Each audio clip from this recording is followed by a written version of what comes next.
आज हम लोग पढ़ेंगे न्यूट्रॉन की खोज। क्या पढ़ेंगे बोलो संद्रो? इधर देखो, न्यूट्रॉन की खोज। हिंट डालो सब लोग। न्यूट्रॉन की खोज कैसे हुई थी? ठीक, डिस्कवरी ऑफ न्यूट्रॉन।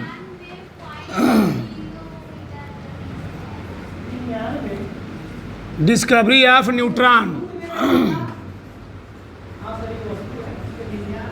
चलो समझते हैं कि न्यूट्रॉन खोज कैसे हुई थी। यह चैप्टर ऐसा, तुम बहुत कुछ सीखोगे इस चैप्टर में। ठीक, दो चीज़ हम लोग सीख चुके हैं। क्या सीख चुके हैं? कि इलेक्ट्रॉन खोज कैसे की गई, प्रोटॉन खोज कैसे की गई। आज हम लोग क्या सीखेंगे? न्यूट्रॉन खोज कैसे की गई। बहुत ध्यान समझना, सब समझ में आएगा। यह चैप्टर थोड़ा आगे जो है ना, थोड़ा थ्योरेटिकल है। क्या थ्योरी पूरा है। ठीक, अब समझो इधर देखो। अगर हम बात करें, बहुत पहले की बात है, क्या किया गया, हम जो जानते हैं परमाणु के बारे में। देखो यार, परमाणु के बारे में अपना जो मत दिए थे डाल्टन साहब। क्या दिए थे? डाल्टन साहब। थोड़ा हम बात कर लेते हैं। डाल्टन ने परमाणुवाद का सिद्धांत दिया। परमाणुवाद का सिद्धांत। देखो ध्यान से, बहुत ध्यान समझना। डाल्टन ने सन 1808 ईस्वी में परमाणुवाद का भाई साहब सिद्धांत दिए। और परमाणुवाद का सिद्धांत दे करके लोगों के माइंड में, कुछ समय तो सही था, कुछ वर्षों के बाद लोगों के माइंड में बहुत सारा क्या हो गया, भ्रम पैदा कर दिए। कौन? डाल्टन साहब। इन्होंने बोला कि इस मतलब सबसे अति सूक्ष्म कण क्या होता है? परमाणु होता है। परमाणु किसी पदार्थ का सबसे अति सूक्ष्म अविभाज्य कण है। क्या बोले? परमाणु किसी पदार्थ का अति सूक्ष्म अविभाज्य कण है जो किसी रासायनिक अभिक्रिया में भाग ले सकता है। रासायनिक अभिक्रिया में भाग ले सकता है, ये सही था। लेकिन परमाणु जो अविभाज्य कण है, ये अविभाज्य कण बोलने से साइंटिस्टों में आगे चल क्या हो गया, जो अविभाज्य चीज बोल दिए और एक किताब में क्या किया गया, कंक्लूड कर लिया गया। लोगों में आगे चल के बहुत सारा क्या हो गया, मतभेद पैदा हो गया। लोगों में ये हो गया कि परमाणु को हम लोग अब डिवाइड यानी विभाजित नहीं कर सकते हैं। यानी हमारे इस धरती का सबसे छोटा जो कण है वह क्या है? परमाणु है। यानी परमाणु के बाद और कोई कण होता नहीं है। इसलिए बहुत सारे साइंटिस्ट और किसी चीज़ के लिए खोज करना बंद कर दिए। कोई खोज ही नहीं रहा था कुछ। फिर क्या होता है, ये अपना नियम कर दिए थे 1808 में। फिर जब आता है, हम लोग कहते हैं 1890 करीब में आता है। ठीक, 1880-90 करीब में जब होता है, जब इलेक्ट्रॉन प्रोटॉन न्यूट्रॉन खोज होती, क्या होती है? इलेक्ट्रॉन प्रोटॉन न्यूट्रॉन की खोज होती है। तो उस टाइम में क्या होता है, जब जे थॉमसन साहब ने अपने प्रयोग द्वारा, अपने प्रयोग से क्या खोज किए? इलेक्ट्रॉन खोज किए। और कौन? रदरफोर्ड साहब क्या खोज किए? प्रोटॉन खोज किए। फिर क्या खोज हो चुकी? अभी बस दो चीज खोज हुई है। कौन कौन? इलेक्ट्रॉन और प्रोटॉन। अभी न्यूट्रॉन खोज नहीं हुई थी। अब क्या हुआ, ये लोग जब खोज किए तो बाद में मालूम चला जो परमाणु है वह अविभाज्य, क्या परमाणु जो है वह अविभाज्य कण नहीं है, वह क्या है? विभाज्य कण है। और बाद में जब तीनों खोज हुए तो क्या हुआ, बाद में माना गया कि परमाणु अविभाज्य कण नहीं है, परमाणु विभाज्य कण है।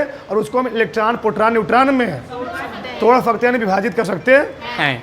अब यहाँ समझो, साइंटिस्टों में जो मतभेद पैदा हुआ, अब साइंटिस्टों के मन में बहुत सारी चीज़ें खोजने के लिए क्या हो गई, उनका माइंड तत्पर हो गया। तो हम दो चीज़ पढ़ चुके, आज हम लोग समझेंगे न्यूट्रॉन की खोज कैसे की गई थी। तो यहाँ ध्यान समझो। तो पहली बार जो न्यूट्रॉन के प्रयोग पर जो अपना प्रयोग किए थे वो थे जर्मनी के साइंटिस्ट बोथेवा बेकर। कौन थे? बोथेवा बेकर। कहाँ के साइंटिस्ट थे? जर्मनी के। तो जर्मनी के दो साइंटिस्ट थे, बोथेवा बेकर। कौन थे? बोथेवा बेकर। इन दो लोगों ने क्या किया, पोलोनियम, देखो समझना, रेडियो एक्टिव तत्व की खोज कर चुके थे पहले मैडम क्यूरी और उनके पति पीरे क्यूरी ने।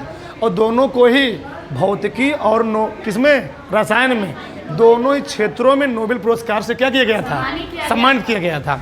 अब इन लोगों ने क्या किया, इन लोगों ने लिया यूरेनियम पदार्थ, क्या लिया, यूरेनियम पदार्थ लिया, बहुत ध्यान से समझना, यूरेनियम पदार्थ लिया, यूरेनियम पदार्थ, और लिए कौन, पोलोनियम, क्या लिए, पोलोनियम। अब देखो जितने भी रेडियो एक्टिव पदार्थ होते हैं, क्या होते हैं, रेडियो एक्टिव पदार्थ, वो सभी अल्फा बीटा गामा किरणें क्या करते हैं, वो सभी अल्फा बीटा गामा किरणें क्या करते हैं जी, उत्सर्जित करते हैं। और रेडियो एक्टिव पदार्थ की सबसे बड़ी खराबी ये होती है, अल्फा बीटा गामा, अल्फा और बीटा किरणें क्या होती हैं, सही है, लेकिन जो गामा किरणें होती है ना, वो क्या करती हैं, आदमी के लिए बेहद क्या होती है, खतरनाक होती हैं।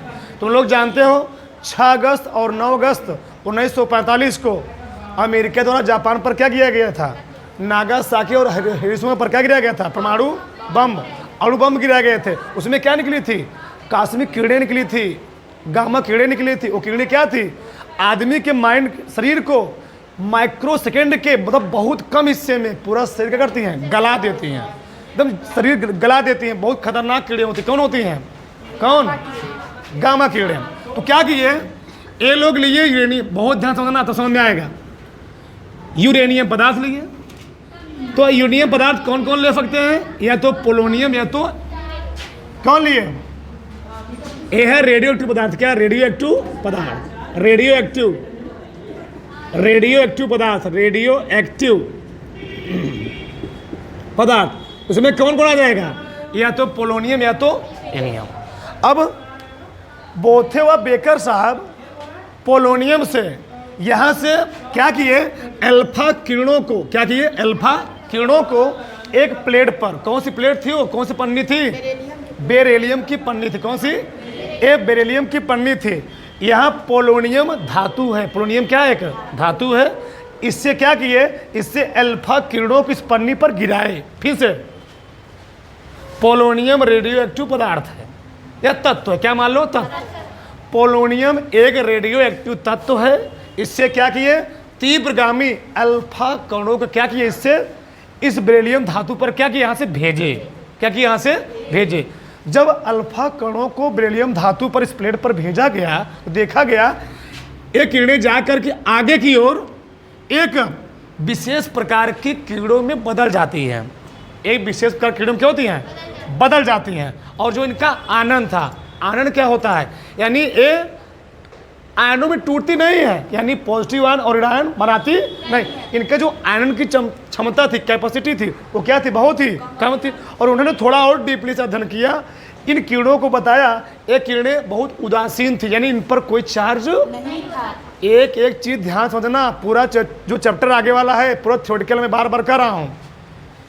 यहाँ से रेडियो एक्टिव पदार्थ लिए, रेडियो एक्टिव पदार्थ से क्या भेजे, अल्फा कणों, अल्फा किरणों को। अल्फा किरणों को जब बेरिलियम, कहाँ पर, बेरिलियम की पत्ती पर गिराया गया, पत्ती पर या प्लेट पर कह सकते हो, तो यहाँ से क्या निकली, एक विशेष प्रकार की किरणें। उन किरणों को उन्होंने डीपली से अध्ययन किया। वो जो किरणें थी उदासीन किरणें थी। उदासीन किरणें क्यों थी, क्योंकि उन पर कोई चार्ज, कोई आवेश नहीं था। कोई चार्ज न होने कारण इन पर कोई आवेश नहीं है। तो जब इन पर कोई चार्ज ही नहीं है, भाई कहते नहीं ये आदमी वो न्यूट्रल है, कहते हैं लोग ये आदमी न्यूट्रल, मतलब क्या, इस पर किसी का कोई प्रभाव पड़ता नहीं है। बस बताओ, इन पर जब कोई चार्ज ही नहीं है, कोई आवेश ही नहीं है, तो इनको हम किसी भी क्षेत्र में रख देंगे, चाहे चुंबकीय क्षेत्र में रखें, चाहे विद्युत क्षेत्र में रखें, इन पर किसी भी क्षेत्र का इफेक्ट यानी प्रभाव पड़ने वाला नहीं है। तो उन्होंने डीपली से अध्ययन किया और देखा ये जो उदासीन किरणें हैं, जो किरणें आ रही हैं यहाँ से बेरिलियम पत्ती से निकल के आ रही हैं, ये किरणें उदासीन थी और इनको विद्युत क्षेत्र और चुंबकीय क्षेत्र में रखने से इन पर कोई प्रभाव पड़ने वाला नहीं है। लेकिन हम लोगों ने इसके पहले देखा था, जो इलेक्ट्रॉन की खोज हुई थी, किसकी खोज हुई थी, इलेक्ट्रॉन। वो किरणें वहां पर आवेश था। इलेक्ट्रॉन पर कैसा आवेश था, माइनस।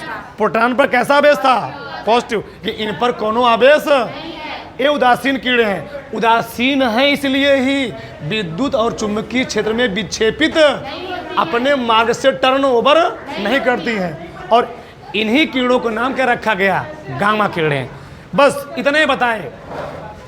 बोथे व बेकर साहब बोले कीड़े कैसी हैं? उदासीन कीड़े हैं। और ये कीड़े विद्युत और चुंबकीय क्षेत्र में विक्षेपित घूमती मुड़ती नहीं है। और इन कीड़ों को इन्होंने नाम क्या रखा?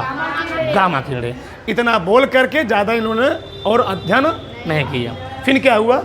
कुछ समय बाद, कुछ टाइम बाद, ठीक कुछ टाइम बाद क्या होता है, मैडम क्यूरी और उनके पति पीरे क्यूरी ने क्या किया? ये लोग बड़ा खतरनाक साइंटिस्ट थे।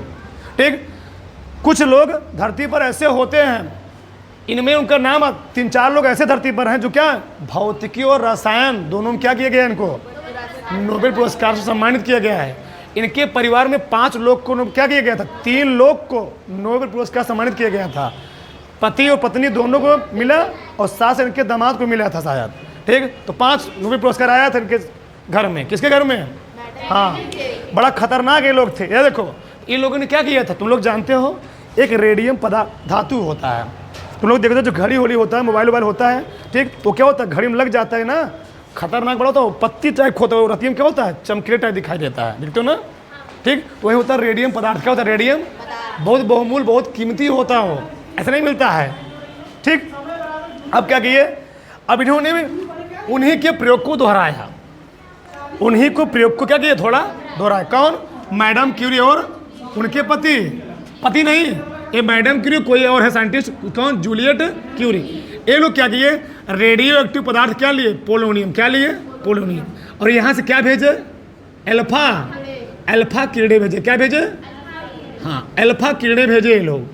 अब अल्फा कीड़े किस पर भेजे ये लोग?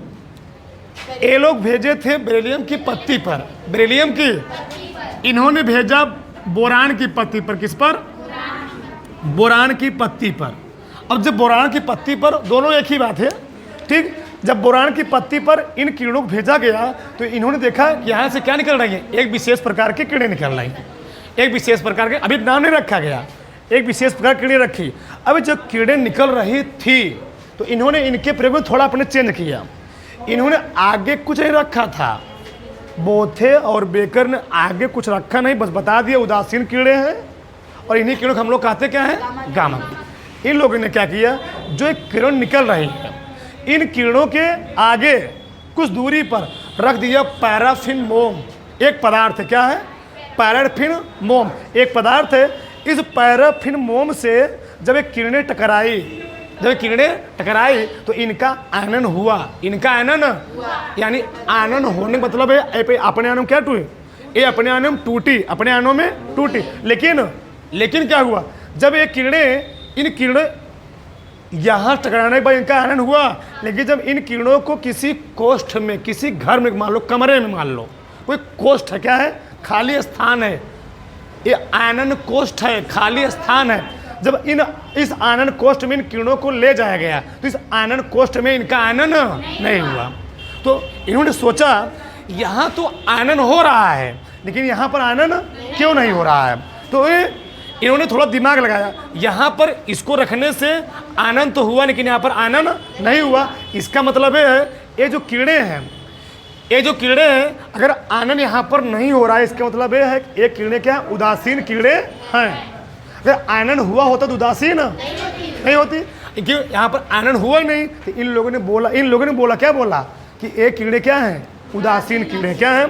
यहाँ हुआ नहीं तो ये भी कीड़े क्या निकले? यहाँ से उदासीन कीड़े निकले। देखे ना, बहुत सारा इसमें डाउट था। कई सालों तक न्यूट्रॉन खोज ऐसे नहीं हुई है। इलेक्ट्रॉन प्रोटॉन खोज तो आसानी से हो गई थी, लेकिन न्यूट्रॉन खोज में बहुत वर्ष लगे खोजने में, बहुत सारा इसमें माथापच्ची करना पड़ा। अब आगे देखो, अब आगे कुछ साइंटिस्टों ने और प्रयोग किया, डीपली समझो ध्यान से।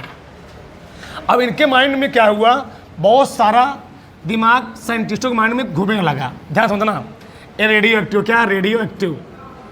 चलो अब क्या हुआ, इन लोगों ने सोचा और डीपली अध्ययन किया। पहले क्या था, जो कोई परमाणु था, किसी परमाणु का जो मेन एटॉमिक मास होता था ना, वो उसके प्रोटॉन पर डिपेंड करता। कहाँ पर डिपेंड करता था? यानी उसके परमाणु के नाभिक में, पहले न्यूट्रॉन को खोज हुई नहीं है, परमाणु के नाभिक में जितना प्रोटॉन होता था, लोग मानते थे उस परमाणु का उतना ही क्या है? भार है। यानी जो किसी परमाणु का भार बताया जाता था ना, यानी उसकी द्रव्यमान संख्या बताई जाती थी, वो उसके प्रोटॉन पर डिपेंड, किस पर डिपेंड करती थी? अब ध्यान समझना, तो ध्यान से, हाँ मिला, ठीक। तो मतलब किसी जो परमाणु का, बहुत ध्यान समझो, किसी परमाणु का जो परमाणु भार था वह पहले हमको तो द्रव्यमान संख्या से मालूम नहीं था, तो जो परमाणु भार था वह किस पर डिपेंड था? लोग क्या मानते थे कि किसी परमाणु के नाभिक में जितना प्रोटॉन होते हैं वही उसका क्या होता है? परमाणु भार होता है। अब ध्यान समझना, तो ऐसा मालूम किया गया। अब बताओ, कोई परमाणु है, ये परमाणु है, इस परमाणु के नाभिक में प्रोटॉन होता है, प्रोटॉन माना गया, प्रोटॉन है, न्यूट्रॉन खुद भी नहीं हुई है, बस प्रोटॉन क्या है? प्रोटॉन है। इस परमाणु के नाभिक में प्रोटॉन है, और जितना प्रोटॉनों संख्या होती है क्या होगा? उसे क्या मान लिया गया? इसका उतना ही परमाणु भार होगा। अब बताओ, हम जानते हैं जो हाइड्रोजन होता है, हाइड्रोजन के नाभिक में जो प्रोटॉन होता है कितना होता है? एक। कितना होता है? एक। वही हम बात करें, चलो यहाँ हम बात कर ले ठू और बगल में ही, बहुत ध्यान समझना, ठीक। पहले यहाँ बात कर ले हमारे हीलियम का, किससे बात कर रहा हो? चलो हीलियम का, यहाँ बात कर ले हाइड्रोजन का, ठीक। तो हीलियम के नाभिक में कितने प्रोटॉन होते हैं? 2, और हाइड्रोजन के 1 प्रोटॉन होते हैं। यानी हीलियम का परमाणु भार कितना होना चाहिए? 2। हीलियम का परमाणु, ये पहले की बात है, आपकी बात नहीं है। यानी हीलियम का जो परमाणु भार होना चाहिए 2, और हाइड्रोजन का 1, ऐसा होना चाहिए। लेकिन क्या हुआ, यानी यहाँ से निष्कर्ष ये निकल रहा है, अगर हमको हीलियम को परमाणु भार को 2 करना है तो हाइड्रोजन के कितने अणु लेने पड़ेंगे? हाइड्रोजन कितने अणु लेने पड़ेंगे? यानी मैं अगर हाइड्रोजन के 2 अणु ले लूँ तो वो हाइड्रोजन के 2 अणु मिल करके हीलियम परमाणु के बराबर क्या हो जाएंगे? हो जाएंगे। बहुत ध्यान समझो इधर, मतलब साइंटिस्टों का मानना ये था, जैसे ये मान लो कोई तराजू है, यहाँ हम रखें 2 हाइड्रोजन, क्या रखें? 2 हाइड्रोजन, और यहाँ क्या रखें? 1, क्या रखें? 1 रखे हीलियम, और यहाँ क्या रखे? यानी इन दोनों का भार इस हीलियम के बराबर होना चाहिए। नहीं समझ पा रहे हो ना? समझ में आ रहा है? नहीं समझ में आ रहा है? मैं समझाना क्या चाह रहा हूं, देखो यार, इस ध्यान समझो इधर, ऐसे इस हीलियम का भार जो है इस 2 हाइड्रोजन के भार क्यों चाहिए? बराबर होना चाहिए। लेकिन देखा गया क्या, और बड़ा डाउट होने वाला है, लेकिन देखा गया भैया 1 हीलियम का भार 2 हाइड्रोजन के भार के बराबर होना चाहिए, लेकिन ऐसा नहीं हुआ। रीजन क्या था? यहाँ पर जब ये लोग देखे तो हुआ क्या, इन दोनों हाइड्रोजन को जो भार था, क्या था? इन दोनों हाइड्रोजन को जो भार था वह हीलियम के भार से क्या हो गया? कम हो गया। क्या हो गया? कम हो गया। यानी किसका भार ज़्यादा हो गया? हीलियम का भार ज़्यादा है, और दोनों मिलकर हाइड्रोजन भार क्या हो गया? कम हो गया। ये तो और बड़ा डाउट होने वाला। देखो, अब इन लोगों ने और डीपली अध्ययन किया, बाद में मालूम चला कि अगर इस 1 हीलियम को हमको हाइड्रोजन के भार के बराबर करना है तो यहाँ पर 2 हाइड्रोजन नहीं लेने पड़ेंगे, हमको हाइड्रोजन कितने परमाणु लेने पड़ेंगे? 4। यानी 2 मिल करके 1 हीलियम परमाणु को बराबर नहीं कर पाएंगे, कितने मिला बराबर कर पाएंगे? यानी अगर हम इसको नापेंगे तो इधर होने चाहिए हाइड्रोजन के 4 परमाणु। कितने होने चाहिए? 4 परमाणु, 1 2 3 4, और इधर कितने चाहिए? अगर मतलब हाइड्रोजन के 4 परमाणु का भार मिल करके हीलियम के 1 परमाणु के भार के बराबर ही। ये तो और बड़ा डाउट क्रिएट कर दिया, ये तो और बड़ा डाउट। क्यों? यहाँ तक तो सही था, जो साइंटिस्ट मान रहे थे कि किसी परमाणु के नाभिक में जो प्रोटॉन होगा वह उसका भार होगा, तो यहाँ पर 2 हाइड्रोजन है, 2 हाइड्रोजन का जो भार होना चाहिए वह 1 हीलियम के भार के बराबर होना चाहिए, लेकिन ऐसा हुआ नहीं। हुआ क्या, जब 4 हाइड्रोजन को मिलाया गया तो 4 हाइड्रोजन का भार मिल करके 1 हीलियम के भार क्या हुआ? बराबर हुआ। और ऐसा क्यों हुआ, वही साइंटिस्ट खोजते खोजते कहाँ तक पहुँच गए। ये हो क्या रहा है कि भैया कि 1 हीलियम मिल करके 4 हाइड्रोजन के बराबर क्या कर रहा है? अपना भार बैलेंस कर रहा है। लेकिन इसको खोजते खोजते लोग पहुंचे ऐसा हो क्या रहा है। तो उन्होंने डीपली से अध्ययन किया तो उन्होंने पाया यह जो मेन रीजन है, मेन जो रीजन इसका कारण है वह है इसके नाभिक में एक परमाणु और होगा जिसके कारण ये क्या हो रहा है, तब जाके बैलेंस हो रहा है। मतलब ऐसे समझो, देखो इधर जैसे हम और बात करते हैं, जैसे मान लो एक परमाणु क्रमांक है, परमाणु क्रमांक हम बात करते हैं हीलियम, लिथियम, बेरिलियम, परमाणु भार, परमाणु भार। ये बताओ हीलियम का परमाणु क्रमांक 2, लिथियम का 3, बेरिलियम का।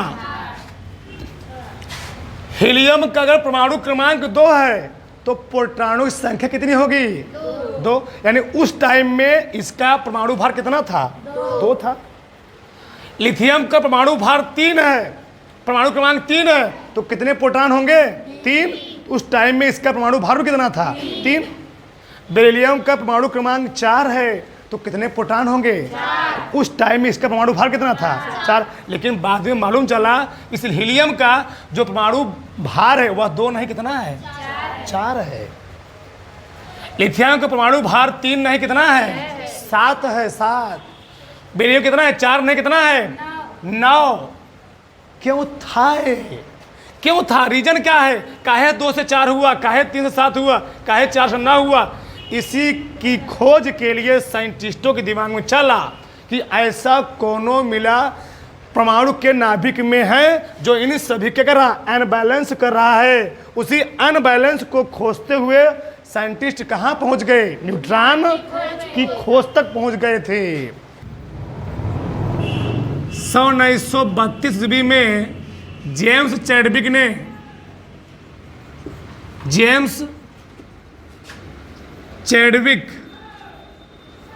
ने की थी।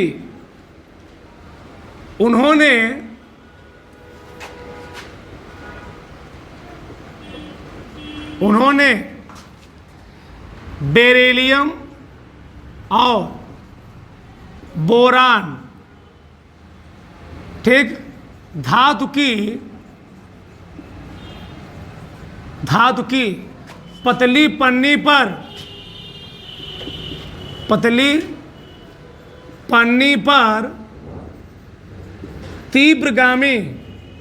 तीव्रगामी क्या जी, अल्फा किरणों को उत्सर्जित करके देखा कि धातु की प्लेट से एक विशेष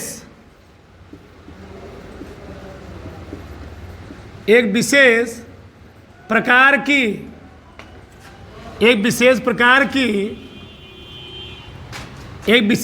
की उदासीन किरणें उत्पन्न होती हैं। इन किरणों को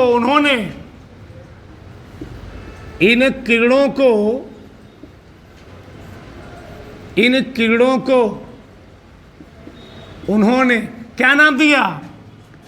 इन किरणों को उन्होंने न्यूट्रॉन नाम दिया, न्यूट्रॉन नाम दिया। बात समझ में आना? अब आगे देखो, समझो क्या किए थे भाई साहब, लिए थे बेरिलियम, क्या लिए थे, बेरिलियम ना, बेरिलियम लिए, इस पर क्या किए थे, अल्फा किरणों को, देखो इधर जो हीलियम होता क्या होता है, अल्फा किरण होता है। इससे निकला क्या, एक क्या था इसका साथ होता है ना, चलो इससे क्या निकला, कार्बन, क्या निकला, 6 कार्बन, कितना, 7 4 11, ठीक, प्लस यहाँ होगा 10, यहाँ 0 N 1। देखो यार, जब उन्होंने क्या किया, बेरिलियम परमाणु पर अल्फा कणों क्या किया, प्रवाहित किया। ये अल्फा कण है क्या, अल्फा किरणें चाहे क्या, अल्फा कण। तो देखा इनका 4 2 6 है ना जी, इनका परमाणु क्रमांक 4 2 6 हुआ। यहां पर क्या हुआ, इस अल्फा कण को जब बेरिलियम धातु पर गिराया गया तो यहां क्या होता है, एक विशेष प्रकार का कण क्या होता है, उत्पन्न होता है। और इसी कण का उन्होंने क्या नाम दिया था, न्यूट्रॉन। क्या नाम दिया, न्यूट्रॉन नाम दिया। ये क्या है, ये न्यूट्रॉन का संकेत भी होता है, ध्यान रखना चाहिए। यही क्या है, न्यूट्रॉन। तो न्यूट्रॉन क्या होता है, 0 या 1। हम लोग न्यूट्रॉन कैसे दिखाते हैं हम, ठीक। इसको उतार लो, नीचे वाला इसे बना लो, चलो बनाओ।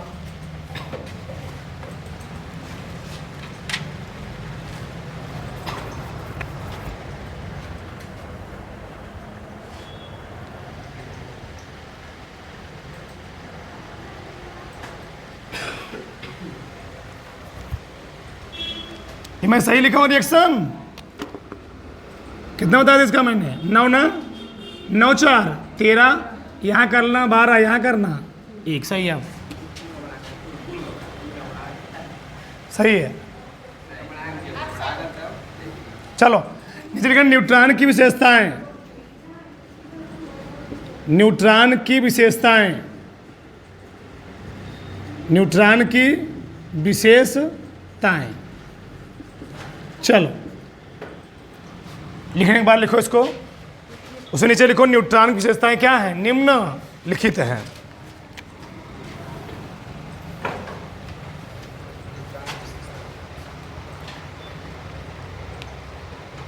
उसको भी छापेंगे जो 4B9। हाँ इसको लिखना है जी। ये अल्फा कण है, अल्फा कण पर किसको भेजे थे, बेरिलियम की पन्नी पर क्या निकला, यहाँ पर कार्बन निकला और क्या निकला, न्यूट्रॉन। 0 या 1।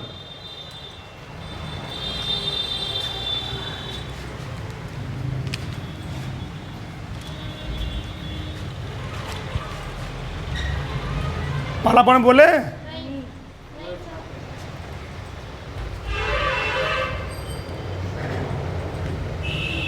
बायो में वो सामनी है और एक और है बहुत। देखो पहला पॉइंट लिखो, पहला पॉइंट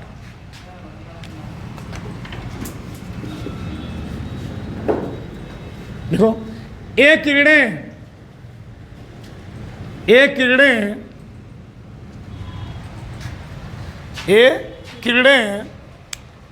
विद्युत और चुंबकीय क्षेत्र, एक किरणें विद्युत और चुंबकीय क्षेत्र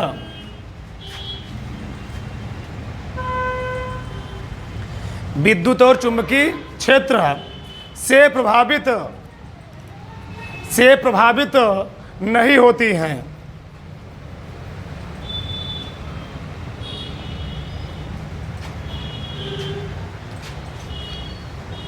कोई दिक्कत बताया ना जी, क्योंकि इन पर कोई चार्ज, मतलब एक कण जो होते हैं विद्युत और चुंबकीय क्षेत्र से प्रभावित नहीं होते, क्योंकि इन पर क्या होता है, कोई चार्ज, कोई आवेश नहीं होता है। दूसरा पॉइंट लिखो, इनका द्रव्यमान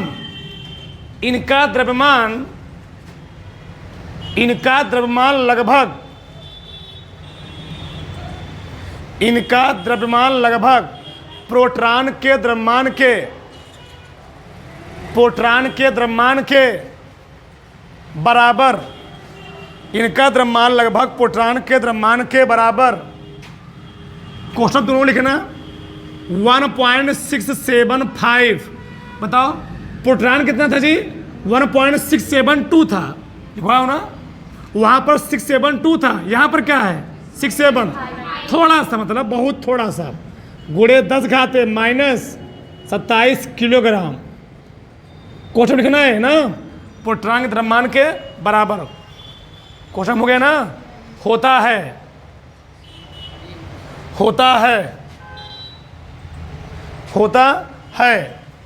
अगला पॉइंट लिखो,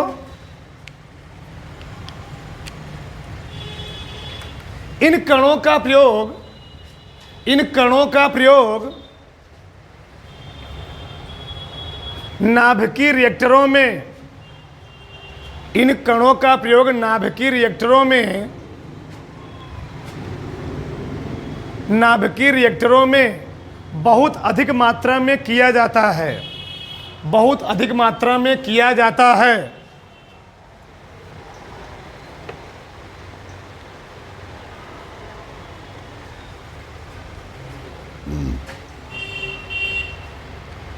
किया जाता है।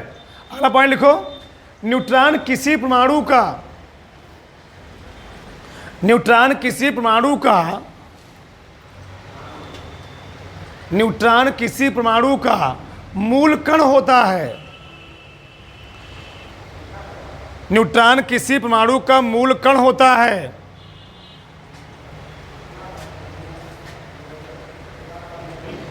न्यूट्रॉन किसी परमाणु का मूल कण होता है जो उदासीन होता है, जो उदासीन होता है।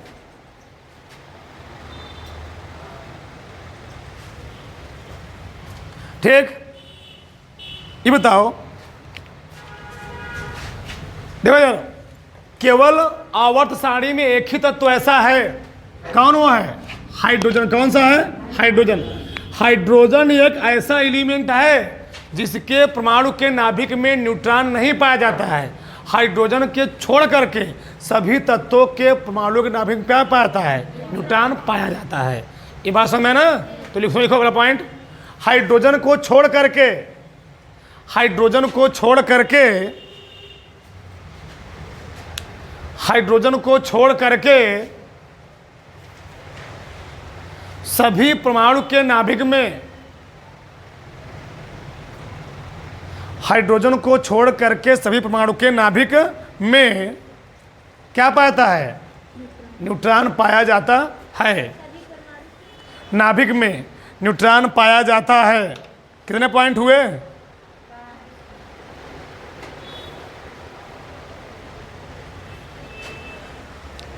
पांच हो गए। ये बताओ, एक न्यूट्रॉन का निर्माण किससे होता है?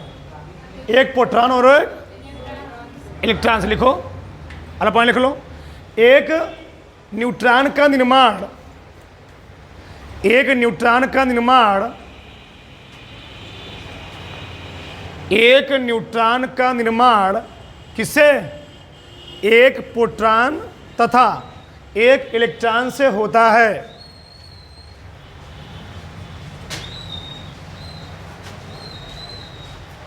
एक इलेक्ट्रॉन से होता है। ठीक, 6 पॉइंट हो गए। एक पॉइंट और लिख लो,